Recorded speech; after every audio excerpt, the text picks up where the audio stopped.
All right, what are some of the fastest growing and fastest shrinking towns in the Portland metro area? I'm going to tell you in this video. Stay tuned to learn more.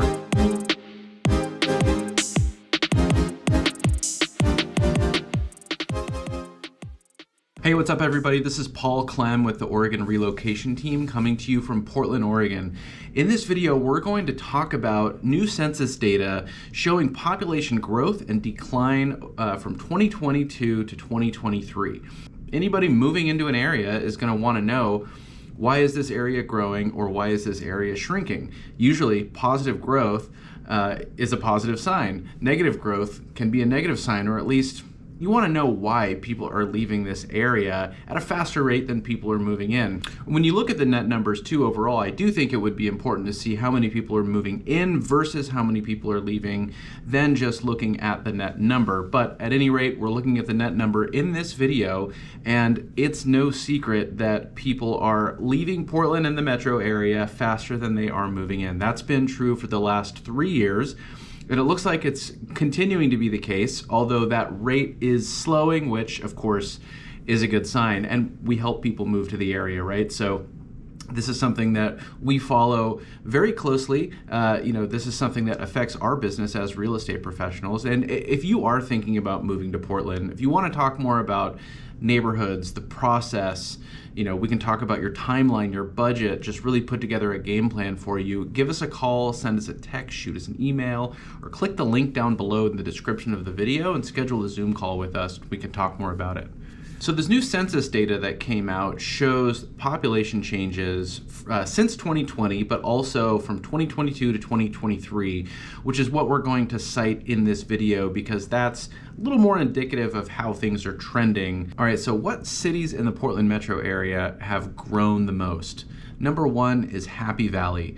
So Happy Valley is a very suburban, more newly developed area on the east side of the Portland metro area in Clackamas County. You're going to be pretty close to Oregon City, and if you go really any further east beyond Happy Valley, you're going to be out in more rural areas. It's beautiful landscape. It's a beautiful place to live. It's a safe place to live, highly desirable if you're looking for that type of area specifically. I think the growth in Happy Valley is representative of two things in particular. There's a lot of new construction going on out there. So this is at the edge of the urban growth boundary. This is an area that has been developing a lot in the last 10 or 15 years. So if you're building new homes, you're going to get new people, you're going to add to that population. So there's definitely that part of it. Happy Valley also represents kind of suburban, small town USA, probably swings a little more in one direction politically. At least that's the perspective outside looking in. It's probably a little more diverse than just putting one, blanket, attributing one type of like political view or lifestyle to it. But it's no secret that the population of Portland is shrinking, and Portland has had a lot of issues. I mean, things seem to be getting a little bit better kind of across the board when you look at a lot of different issues that Portland had dating back to 2020 in particular to today. But a lot of people were leaving Portland, but not leaving the metro area. So a lot of people in Portland proper were looking to move out to either more rural areas or more suburban areas, but relatively close to the city because maybe their job is still there, for example. A lot of people moved out to Happy Valley. So I do think it represents a little bit of kind of politically influenced migration, or it could just be people looking for a place where they feel a little bit safer, where it's a little bit quieter. Those are definitely going to be the top things to attribute to Happy Valley's growth. All right, the city with the second highest growth was Vancouver, Washington. So Vancouver, Washington on the north side of the Portland metro area in Washington state, but still a part of that, metropolitan statistical area. Vancouver is a pretty big place, large town, small city, kind of in and of itself. I think the migration to Vancouver, a little bit similar to Happy Valley to some degree. I think people just getting out of Portland. Vancouver, or Washington State rather, there's no state income tax. So there are some tax benefits that would make it advantageous to move to Vancouver. Now, if you lived in Vancouver and worked in Oregon, you're still paying Oregon state income tax. So maybe you work remotely, maybe you work for a company that's in Vancouver, something like that. That would certainly be a benefit of living in Vancouver versus living in Oregon, which has amongst the highest state income tax in the country. There's also more affordability up in Vancouver when you look at real estate. So whether you're in kind of downtown Vancouver, the Vancouver waterfront, being on the water. Vancouver has a really nice newly developed waterfront, which is really cool. If you go north in Vancouver, you're going to get a lot of new construction. You'll get all the way up to Ridgefield, Washington, which just by itself had hundreds of people added to its population. So it's not just Vancouver, but the small towns surrounding Vancouver are also growing quite a bit. And the biggest thing I think to attribute to the growth of Vancouver, Washington, and the areas around it is the affordability and the potential income tax savings. All right, next is Hillsborough, which experienced a growth of about 500 people from 2022 to 2023. Hillsborough is an area that's probably going to be a lot more resilient than other suburbs around the Portland metro area because of all of the employment opportunities, all of the jobs that it has. I'm sure a lot of people moved out of Hillsborough, but still people moving into the area, working at companies like Intel and any number of, the businesses that are in the Silicon Forest, which is in Hillsborough. A lot of people moving to the Portland metro area for employment. There's a pretty good chance that they're working for a company that's in Hillsborough. Not everybody opts to live in Hillsborough, but a lot of people will. I mean, proximity alone, it does make sense to live closer to where you work as opposed to being more in the city and having that long commute. And when you look at real estate prices, Hillsborough is going to be more affordable than neighboring Beaverton, which Beaverton is probably top of the list overall as far as what it offers, what you can get there, just overall desirability, proximity to Portland, but still more of a suburban feel, a really diverse set of neighborhoods, but a little bit more expensive than Hillsborough. So in the last 4 years, real estate prices have increased so much that somebody moving to the Portland metro area is looking at living in a west side suburb. Beaverton's probably at the top of the list or right there, but you look at Hillsborough next door, going to be a little bit more affordable. So the job opportunities, a little bit more affordable in terms of real estate. Those are going to be the biggest things to attribute to population growth in Hillsborough. All right, the next is Newburgh, which is not a town that we talk about a ton because it's technically just outside of the Portland metro area. It's close enough, especially if you worked on the west side, but even if you had to get up into Portland, it could take 45 minutes, but it could take more like 35 minutes if there was no traffic. It's just down Highway 99 through Tigard, past Sherwood, you get into Newburgh, which is kind of this gateway to wine country. You have a ton of different wine regions in this area, so there's beautiful rolling hills, it's really nice landscape. Newburgh itself is kind of small town USA, a little bit of a suburban feel, but more of a rural small town feel in a way.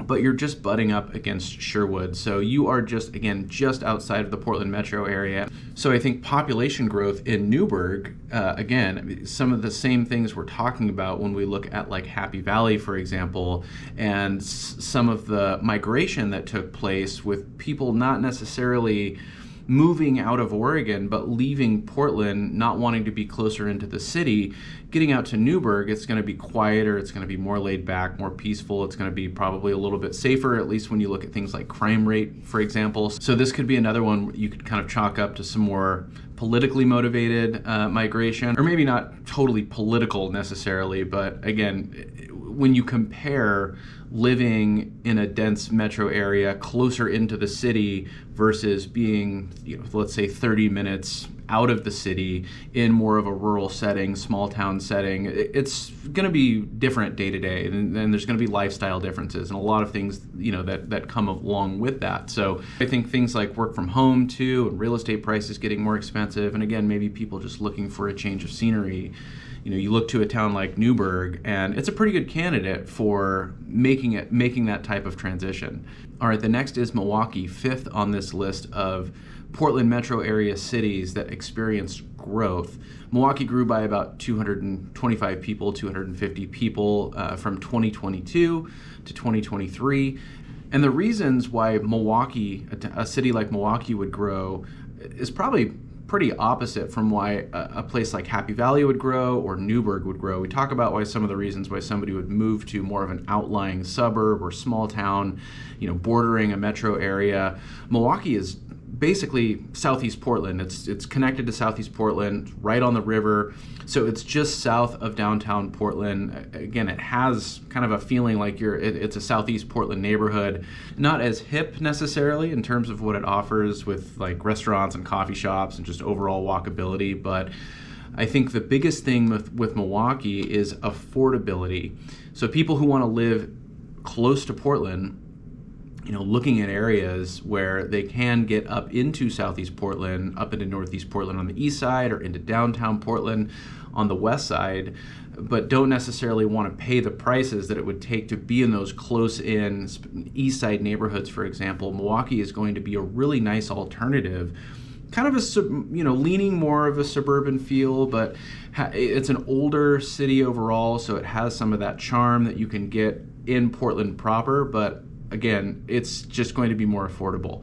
And that's been a trend for quite a while. Let's call it the last decade, where people who want to live close into Portland but want to stretch their dollar further or can't really quite find an entry point in some of the Portland neighborhoods, Milwaukee is going to be a really good option to look at. All right, time out. If this is your first time to the channel or you've been here and you haven't already and you want to get more videos like this, make sure to hit the subscribe button, tap the little bell to get notified every time we drop a new video. So we don't need to spend a ton of time talking about Portland or Multnomah County necessarily. That's where most of the people are leaving from. Why that is, we've talked about that in a lot of different videos, and that's something that we can talk more about if you want to get in touch with us. But what are some of the other cities that are shrinking that are in the Portland metro area? Some of these suburbs that otherwise are considered to be desirable and places that a lot of people would like to live. Well, I'm going to tell you the 5 areas that lost the most people when you look at population. Portland, of course, is number 1. It's a big city. It's where most people are. So both by volume, but also as percentage, that's where most people left. Since 2020, almost 23,000 people have left Portland proper, the city itself. There's about 4,200 people left between 2022 and 2023. So the rate is going down a little bit, which is a good sign. And again, I would encourage people just to think about, okay, did 0 people move to Portland and 23,000 people left? No. I don't have the exact numbers in front of me, but maybe 50,000 people came to Portland and 73,000 people left Portland. I don't think it's that many on either side, but you can kind of see what I'm getting at is, yes, a lot of people left Portland, but there's definitely a lot of people that moved to Portland as well. We've helped a lot of people buy houses in Portland in the last 4 years. But okay, Portland is obviously number 1 on the list of cities in the Portland metro area by how many people left. And then you look at Gresham is number 2 on the list. So Gresham butts up against Portland on the east side of Portland. It's the second largest it's kind of the second population center in Multnomah County. Gresham itself, very big, very diverse suburb, really kind of city amongst itself in the Portland metro area. But I think you can just think of it as some of the issues that Portland itself has just extending, all the way into Gresham. If we're trying to think about why people are leaving Portland, Gresham is right there with no real barrier, in terms of a border, between Gresham and Portland. So a lot of the issues that people might have with Portland, again, that's going to extend into Gresham pretty naturally, just based on how things are laid out. When you look at Beaverton on the west side, really, really big suburb, not quite the same size as Gresham, but really big area. You have the West Hills separating downtown Portland and the city to Beaverton and the rest of the Tualatin Valley. So there's more of that natural separation on the west side, whereas on the east side, again, Portland just kind of extends east into Gresham. And Gresham lost almost 1,000 people from 2022 to 2023, about 4,000 people since 2020. Okay, if you've stuck with me up to this point, thank you. These next 3 cities, suburbs, really, in the Portland metro area, kind of a head scratcher as to why they are shrinking in population.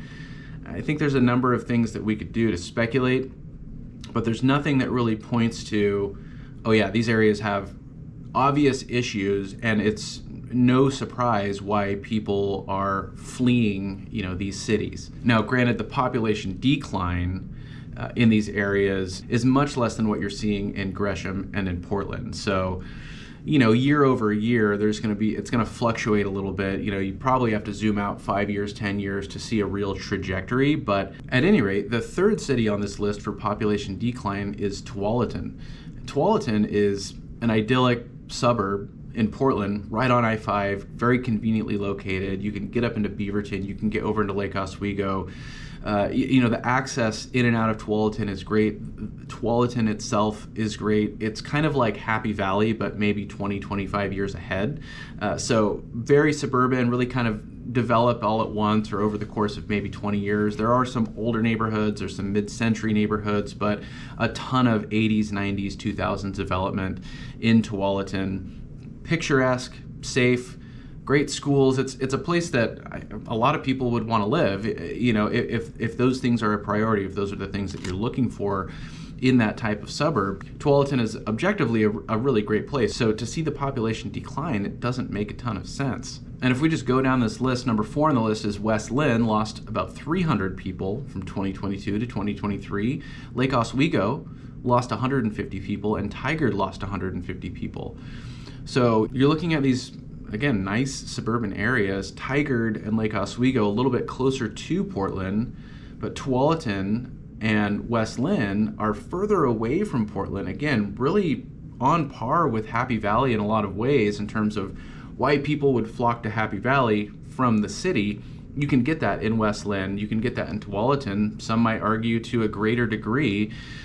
Everybody's preferences are different, but it doesn't make a ton of sense why these suburbs are shrinking and somewhere like Happy Valley and Hillsborough are growing and growing at a decent rate. Now, I might be naive. I'm certainly biased, for sure, just by nature of living here and kind of comparing and contrasting these different neighborhoods. But again, there's nothing pointing to in Tigard, Tualatin, West Lynn, or Lake Oswego an underlying reason why these areas would be shrinking. The only thing that I could think of, and I would say people are leaving the Portland metro area for sure. So some of that politically motivated migration, maybe people moving out of Oregon could be moving from these areas. There's going to be some percentage of that for sure, but these are also very well-established suburban areas where baby boomers, for the most part, bought their family homes, raised a family there, really large generation that is, pretty well into retirement at this point. And, as that generation ages, they're going to be moving away. So whether they're moving out to the coast where a lot of people move out to retire, or moving down to Arizona, or whatever it may be. There's a lot of places people go when they retire, at least when you look at the population of Oregon. There's definitely some trends there, and moving out of state is not uncommon. Again, outside of the things that are just pushing some people out of the greater Portland metro area or out of Oregon, it might just be a generational thing. With these, again, older established areas, an aging population that is finally coming around to selling the home that they've been in for 25, 30, 35 plus years. So if you are thinking about moving to the Portland metro area, I think it's natural to think, where's everybody moving to? Where's everybody leaving? Why are people moving into these areas and not these areas? Why are these areas shrinking and so forth? So when you just look at the numbers, it doesn't necessarily paint the whole picture. If you want to talk more about different cities in the Portland metro area, what it's going to be like living there, if you want to talk more about the process of moving here, especially moving in from out of state, which most of our clients are, give us a call, send us a text, shoot us an email, or click the link down below in the description of the video. Schedule a Zoom call with us and we can talk all about that. If this video is helpful, make sure to hit the like button. That helps us out a lot. If you want to get more videos like this, make sure to hit the subscribe button and tap the little bell to get notified every time we drop a new video. As always, we really appreciate you watching, and until next time, we'll talk to you later.